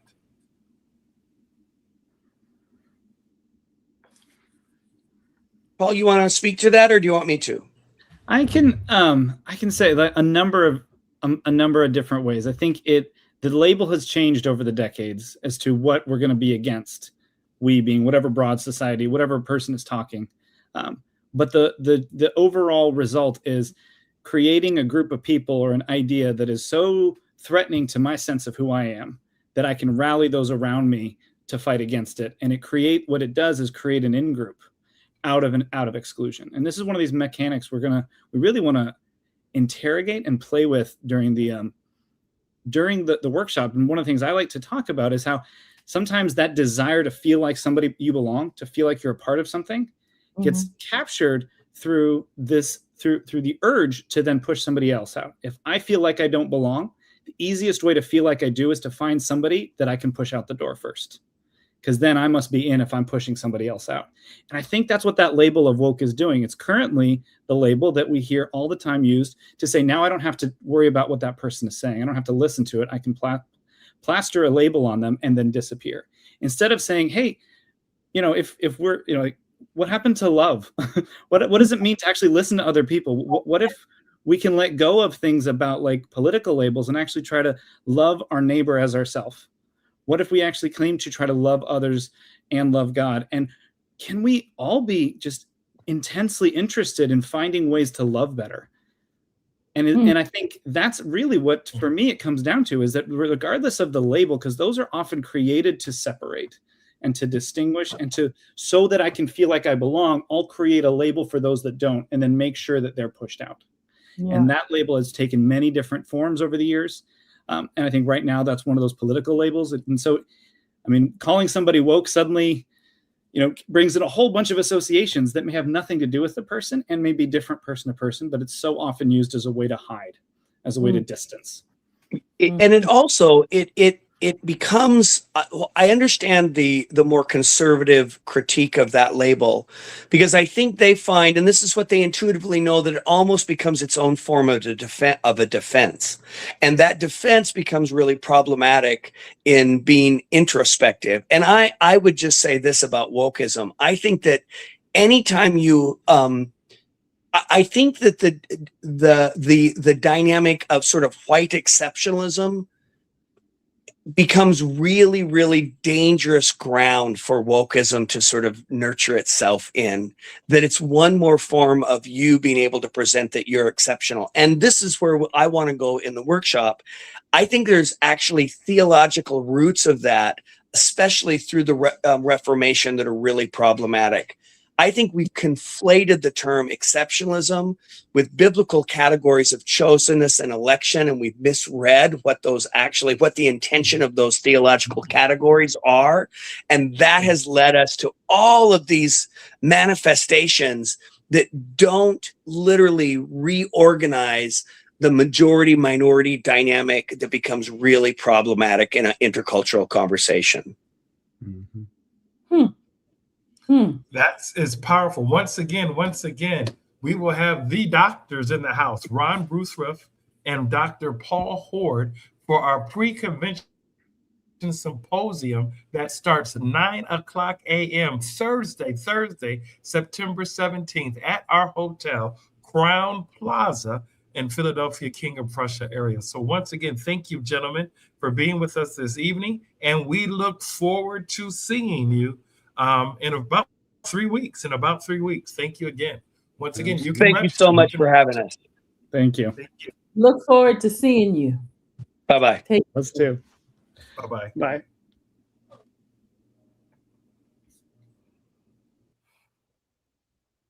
So Carmela, we have an all-star lineup of speakers that you can see here. And we were teasing select speakers that are going to come and be a part of the Justice and Conscience and Justice Council Convention, September 17th to the 20th in King of Prussia, Pennsylvania. And we are looking forward to seeing these great and dynamic speakers. And we have one of them who is with us tonight. And I would be remiss if we didn't thank him for being here, but just want to go back and talk about the Democracy Tour.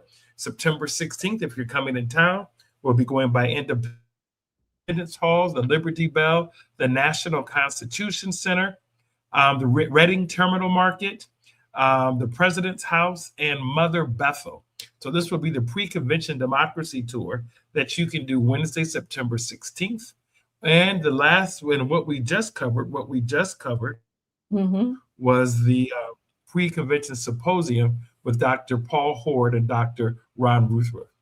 All right, without further ado, we have the Lucy Byard Symposium, and the keynote speaker this year, which is sponsored by Adventist Healthcare, is they selected Dr. Timothy J. Golden, PhD in philosophy and a holder of a Juris Doctorate degree. And we are excited to have him with us once again at the Conscience and Justice Council Convention.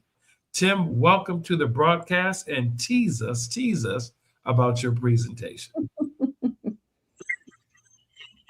Woody, and those kind words of introduction, and for having me here tonight. And Carmela, it's always good to see you. So I'm delighted to be here with you both. The title of my keynote address is Injustice Anywhere: Neo-Colonialism and Religious Violence in Nigeria. And what I want to do in this presentation is move beyond overly simplistic accounts of religious persecution of either Christians or Muslims in Nigeria to think America's role in Bible prophecy otherwise than its standard sort of traditional interpretation of what happens here in the United States. Okay. In other words, I'm trying to show that America can never be the full image to papal Rome domestically if it is not first operating internationally in that capacity.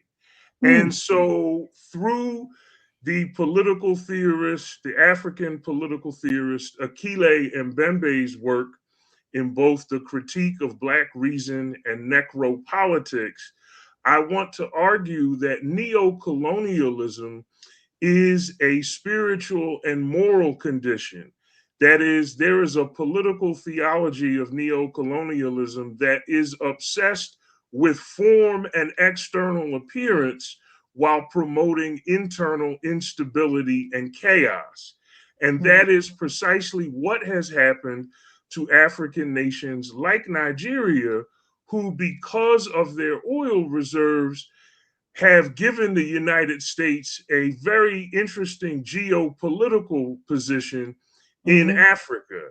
And so, what I want to argue is that when colonization is finished, we have African nations like Nigeria that declared independence in 1960, and they have all the external accoutrements of sovereignty.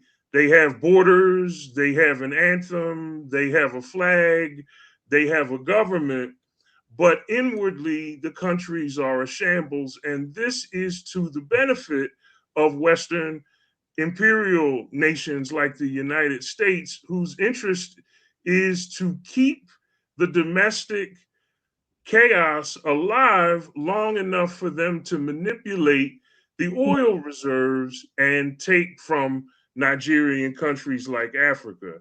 I liken the spiritual and moral condition of neo-colonialism to the condition of the demon-possessed man whose house is swept clean and neat, and yet more demons return, leaving that man worse off than he was before he was possessed in the first place, which I'm going to argue is precisely the position of many African nations under neo-colonial rule.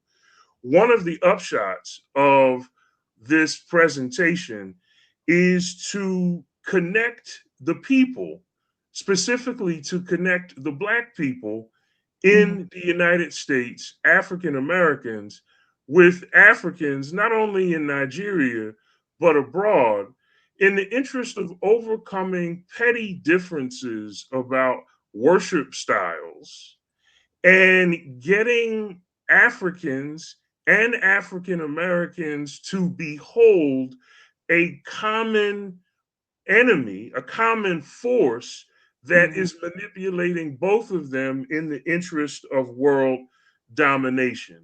And so those are my remarks. And I just really hope to get across the point, number one, that we can connect Africans and African Americans and begin to bridge that chasm of cultural difference. And two, I hope to get people to see that America can never be what it is prophesied to be domestically until it is functioning that way internationally. Hmm. Hmm. That's deep. What led you to this particular study? So, believe it or not, Carmela, this was a topic. Religious persecution of Christians in Nigeria was a topic that came up on the television show Faith and Politics Oh, recently. okay. And after that discussion on the show, I was always told when I was in graduate school, I was told by one of my dissertation advisors that when you get an idea, you have to immediately write it down because Mm-hmm. if not, you're going to lose it. And so I couldn't get that conversation out of my head. And so I immediately began thinking about the neo-colonial and how it works and how it operates. And Akile Mbembe is a wonderful African political theorist. He's from Cameroon, Mm-hmm. and he writes extensively about neo-colonialism and its impact. And then I began that took me straight to the scriptures, right? This idea in 2 Timothy 3:5 that people in the last days would have a form of godliness, but Okay. no power. And then the idea in Matthew 12:44 and 45 of the demon possessed man who has the demons exercised but doesn't fill the space with anything, and then something else comes in. And then lastly, there's that wonderful passage in Genesis 1, verse 2, Mm-hmm. in which the earth is described as empty prior to God's creation. And so, if we don't have something created in the void, there is a kind of default that gets created for us. And I think there's a way to understand what's going on in Nigeria with Christians and Muslims, frankly, Mm-hmm. who are persecuting and going after one another, and all the while global international corporations like Chevron continue to pull in record profits largely because of oil and natural resources in Nigeria. So that's what I'm and I really just want people to think about international religious liberty questions Yeah. otherwise, right? I don't want us to just think about it in terms of some abstract idea of Jesus is coming again soon. And so we have to be prepared for that. And people all over the world are suffering. It's not just here in the United States, because historically, I think what we've done is we have globalized Mm-hmm. we have globalized Adventist eschatology to avoid talking about America.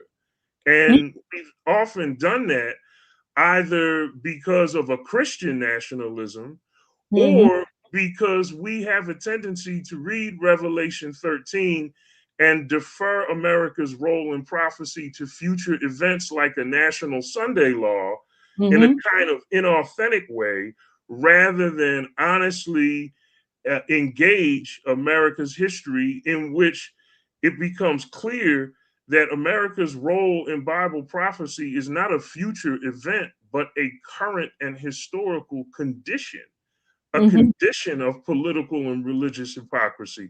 So I'm grappling with these questions. And again, through the work of political theorist Akile Mbembe, I hope to connect I want to move toward a kind of Christian Pan Africanism, in Okay. which African Americans can not look at Nigerians funny, and Nigerians don't look at African Americans funny, but the two of them see what is happening to both of them by the same power, and then figure out a way from there to move forward constructively to do some ministry for the least of these that are portrayed in the judgment scene of Matthew 25. I appreciate the depth and the complexity and the breadth of that approach, in which I think many of us have that curiosity when it comes to our study and our approach to prophecy. We need to know what else is happening out there. How else does this apply? And when is this happening? And you see these things, and you know they have these kinds of implications. I look forward to see and to hearing how you're going to lay this out for us. Thank you, Carmela. Thank you very much. I'm looking forward to being there. I'm going to be in my hometown. Back home.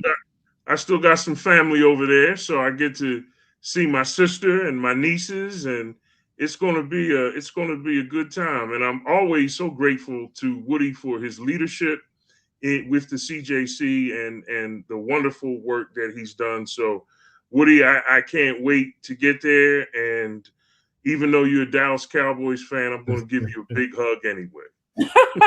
Well, I'm glad the love of God has no bounds. So thank That's God. right. That's right. We appreciate that. But Tim, thank you for your research and what you bring to the table and how you challenge us to think and read more and dig deeper. I appreciate that that you bring to it. But ladies and gentlemen, this is for all of us. Whether you're woke or wokeism, I'm tired of the labels. We need to be about the gospel of Jesus Christ. We need to be, as Dr. Pollard said, about Christ's method of evangelism. And if we do not understand what is facing us, we cannot make a difference. So I welcome the challenges, the critiques, everything that will be a part of this, and particularly interested, Tim, in your topic and how you're linking that to Nigeria. So I definitely will be fully engaged. And for those who are wondering, the Lucy Byard Symposium takes place on Saturdays at 10 o'clock a.m. 10 o'clock a.m. 10 o'clock a.m. Will take place at the Conscience and Justice Council Convention. If you look at your device in the comment section, you can register for the Conscience and Justice Council Convention that is taking place. Early registration ends September 4th, this coming Friday. And then the Voters Toolkit. We talked about the Voters Toolkit.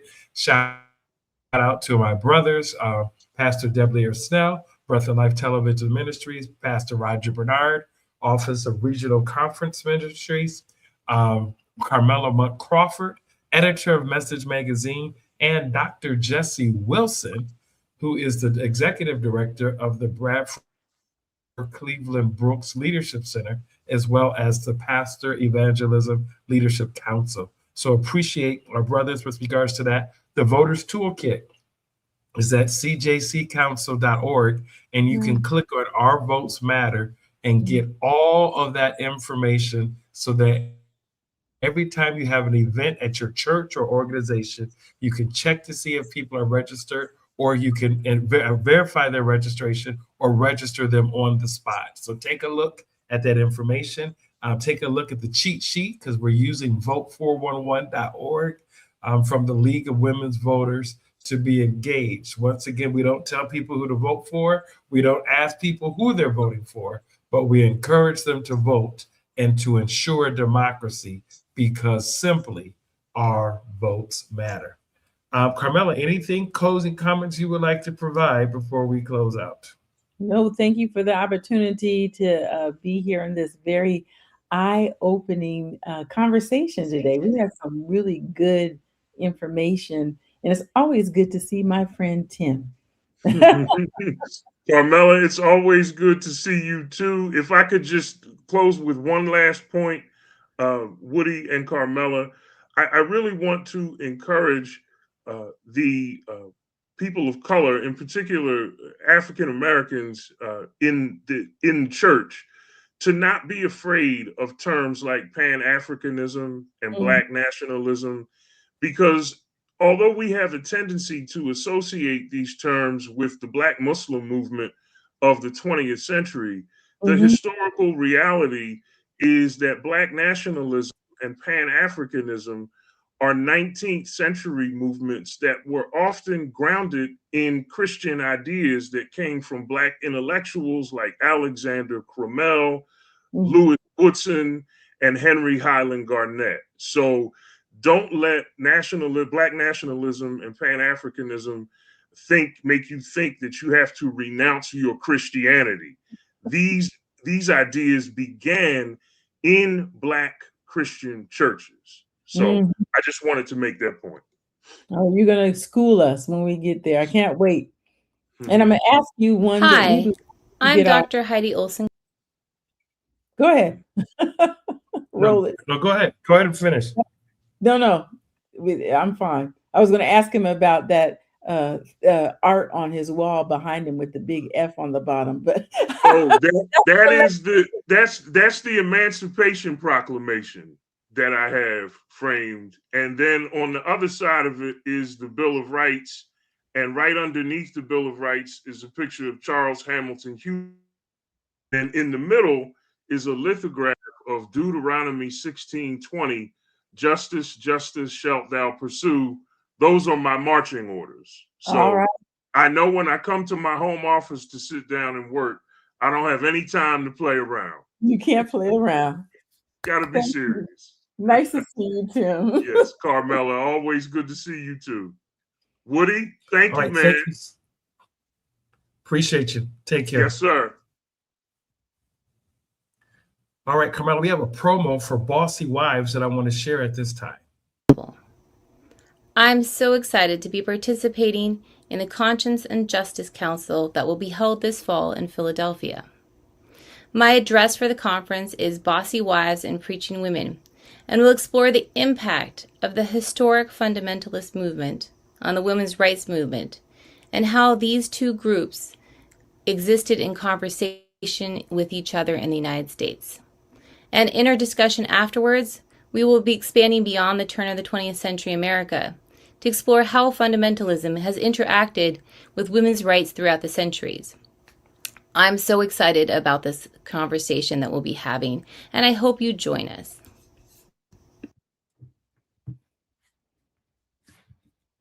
Carmela, that is, I mean, it's women's suffrage, fundamentalism, all coming to life, and we'll be there at the Conscience and Justice Council convention. We just want to show the breadth of what is taking place, the depth of what's taking place, and how you can interact with these dynamic speakers and panelists and workshop presenters that will be there. I'm really, really excited about this upcoming convention. We got less than 2 weeks. Good. Yep. So we got to get people to register. And then we have one more thing that I would like to share that I just think is phenomenal as it relates to this upcoming presentation. And this is from Pilara Zapita. It's Pilara Zapita. And I'm going to share this with you at this time. Let me see if I can just get it on the screen and navigate this thing. But she is coming all the way from England. And I'm just excited about this presentation. And it's talking about myths about the African religious expression. And this is something that's just going to be dynamite. And she's speaking on Sunday at 10 o'clock a.m. She will be one of our keynote speakers, and just happy to hear from her and what she's going to share as it relates to this particular presentation. Carmela, you've been to the Conscience and Justice Council quite a few times. What are the highlights? What are the highlights when you think about the convention? What sticks out the most to you? I've been most of the time. I think I've only missed one since it started. And message has been there. And I think two things. I really love I know you don't call them field trips, but that's what they are. When we get talking about the best practices. When we go and we visit. I still remember when we visited that. Where was that? In Atlanta, and she was telling us about her ministry for human trafficking. Tabitha's house. Yes, Tabitha's house. That was deep. And she was on the cover as modern day Harriet Tubman. So, I really enjoy those best practice field trips. But all of the information is really good, eye-opening. You will be woke after this, okay? Let's go ahead and hear from Pilara. And the title of my presentation is Myths and Truths, African Religious Expressions in Music. My aim in this paper is to rethink Adventist spirituality from a decolonial perspective. I question the Eurocentric roots of Adventist thinking about the Spirit, and I argue for a more inclusive, embodied, and relational approach. As a contemporary theologian who engages with liberative theology significantly in my work, I combine theological and historical analysis with my own experiences to show how engaging African spirituality can disrupt colonial mindsets and deepen our understanding on the Spirit's work across cultures. So in the paper, music features as an example of an embodied experience that I had, which enhanced my understanding of how coloniality intersects with our lived reality. Mm. So Do you know once where she's again, from? she is from England, around the London area, but I don't know where Newbold is, so I'm showing my ignorance. But she's coming from the Newbold College area. But we're really looking forward to her coming and sharing this. We actually met Pilara at the Pastoral Evangelical Leadership Council, PELC, which is led out by our very own Dr. Jesse Wilson Jr. In Huntsville, and she's tailoring, squeaking it, making some tweaks to talk about this African truths and myths about the African religious expression in music. So I just can't wait. Yes. I see somebody says in the chat that you're really doing a good job at tempting them to get there. I see a Mercy. You're trying to draw me. Come on, Pastor Grissom. Yeah, we're not trying. We are making the case. We don't want. How long will you halt between two opinions, Pastor? If the Lord be Lord, come to Philly. But if he's not, don't go. Because we feel that you are being tempted by the Spirit. And we want to invite each and every one of you to come, regardless of who you are, where you come from, what your denomination is.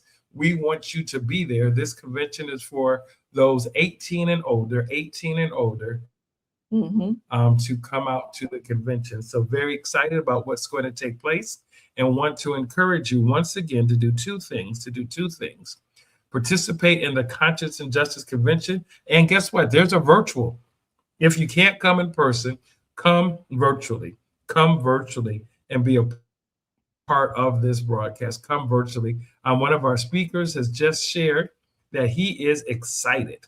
And this is Dr. Jason O'Rourke. Dr. Jason O'Rourke is going to speak about Revelation 13.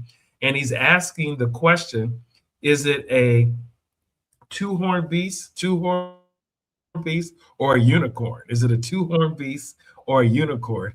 And that's going to be a powerful message that will be delivered on Thursday evening at the Conscience and Justice Council. So you see our speakers, Dr. Janice DeWhite, Dr. Kevin Burton, soon to be Dr. Pilara Zapita, Pax Fordham, Nia Langley, Ron Ruthruff, Olive Hemmings, Dr. Jamie Colasar, Jeanette Sinico from the League of Women Voters, Dr. Timothy Golden, Pastor Sean Fordham, Pastor Amanda Holly, Miss Jody Dodd, Pastor Dr. Paul Horde, Dr. Valerie Lee, Dr. Robert Shank, Erica Atwood, Dr. Jason O'Rourke, Aaliyah Langley, Dr. Heidi Olson Campbell, the Honorable Chris Johnson, Dr. Nicholas Miller, Andrea Stewartson is going to be there, Reverend Dr. Donna Jones, Bishop Frank Madison Reed III will be in the house from the African Methodist Episcopal Church,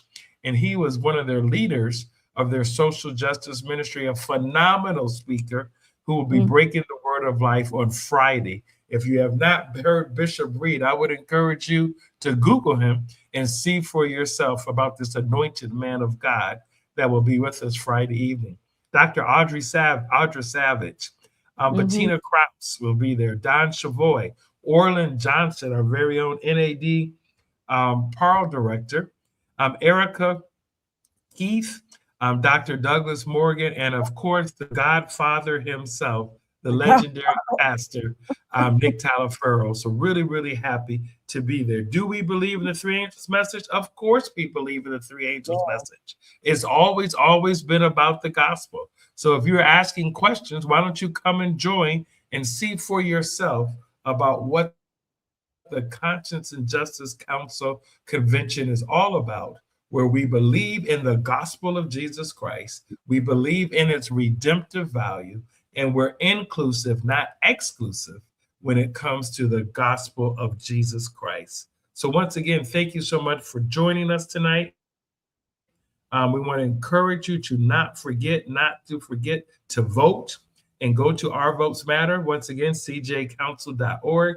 Thanks again to our partners, Carmela Monk, the editor of Message Magazine, Pastor Roger Bernard, Office of Regional Conference Ministries, Breath of Life, Pastor Deblier Snell, and Dr. Jesse Wilson Jr., who is with the Bradford Cleveland Brooks Leadership Center and the Pastors and Evangelism Leadership Council as the executive director at Oakwood University. And last but not least, let me thank Carmela once again for being with us this evening. Thank you for your investment of time, your journalistic integrity, your smile that lights up the room, and how you engage all of us through your approach in talking. It's greatly appreciated, and how you bring us all to a conversation. Oh, thank you for allowing me to be here. Did you say Dr. Gina Brown from Oakwood? I don't remember if you said it or not, but she Oakwood University, one of their sponsors too. Right, through the Bradford Yeah. Cleveland Brook. So it's right through there. Okay. Thank you very much. Look forward All right, to seeing thank you so much. Good The conversation. Lord bless you and keep you, make his face shine upon you, and give you peace. Good night, everyone.